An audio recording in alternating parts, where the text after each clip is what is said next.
Almost 70% of those living in the countryside believe the divide between urban and rural Ireland is wider than ever. Opinion poll findings show that 31% of rural dwellers strongly agree with the idea of a widening urban-rural gulf, while another 38% slightly agree. In contrast, 13% disagree, including 2% who strongly disagree. In last year's poll, a smaller percentage, 61%, agreed that the rural-urban divide was widening, but that included 35% who strongly agreed with that view. In the 2014 poll, 44% strongly agreed with the perception of a deepening gap between urban and rural Ireland, with 75% of those polled that year believing the divide was widening. One notable detail in this year's result is how 80% of women believe there is a wider gap between urban and rural Ireland, compared with 67% of men who feel the same way. The poll result also shows that younger and middle-aged respondents are more likely to see a gulf between urban and rural Ireland than their older counterparts. For example, 71% of those aged under 34 and 77% of those aged 35 to 54 see a widening rural-urban divide, compared with 67% of those aged 55 to 64 and 61% of those aged 65 and over. Those without an off-farm income, 71%, are marginally more likely to believe in this widening divide compared with those with an off-farmed job, 68%.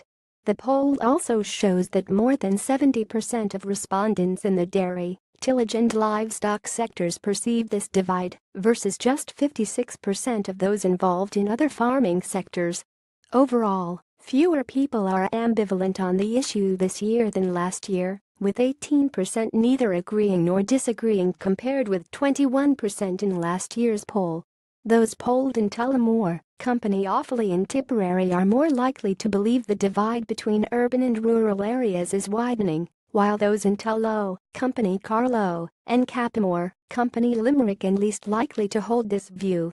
Teagasc economist Kevin Hanrahan said it is clear that as compared with some parts of Dublin, Cork, and Galway, rural Ireland has experienced slower rates of growth in incomes in recent years, but it has also not seen the rise in costs of living that have been seen in some urban areas. Growth, and particularly trickle-down growth effects, will always take time. I am not surprised by the fact that those survey respondents that don't have off-farmed jobs think that the divide is growing, while those with off-farm jobs are less likely to hold this opinion.